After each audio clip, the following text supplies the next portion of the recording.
Оралда нөмірі 5-ші емхана жанынан медиация кабинет ашылды. Мақсат ақжелеңлер мен науқастар арасындағы кикілжіңдерді сотқа жеткізбей шешу.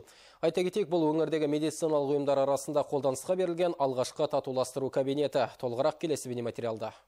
Нағыз дәрігер адамның тәнін ғана емес, жанын да емдейді. Ал ауру жаныңызға батып, араша сұрап алдына келгенде, дөрекі дәрігерге тап болсаңыз, не істер едіңіз? Әлбетте қызыл кеңірдек болып қырқысып, арыз шағым қарша борайды. Жағдайды ушықтырмай сол жерде-ақ шешуге болар еді. Бірақ мезгілінде мән берілмеген соң, ақыры сот алдына барып тынатындары бар. Ондайда тараптардың татуласуы тіпті екі талай.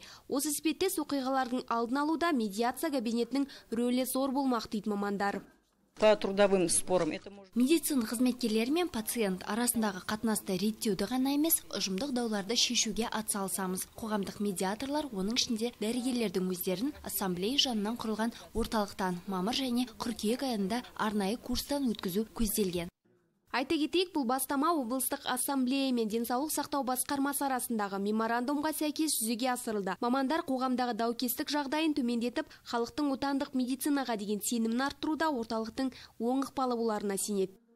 Бұл дегеніміз қоғамдағы даукестік жағдайды төмендету, азаматтардың, осы емханаға келетін пациенттердің дау арыз шағымдарын осы жерде тез арада шешу мақсатында ашылып жатырған кабинет. Біздер қашанда осы қоғамдағы татуластық пен бірліктің нығаюына атсалысуға қуаныштымыз және осы үшін жұмыс істеуге жұмыла бірге шақырамын. Жуырда мұндай мәміле алаңдарын қаладағы көп бейінді аурухана мен өзге де медициналық ұйымдарда ашу жоспарланған. Назерке Тоғжан, Рүстем Исжанов, Алтынбек Абделов, Ақжайық арнасы.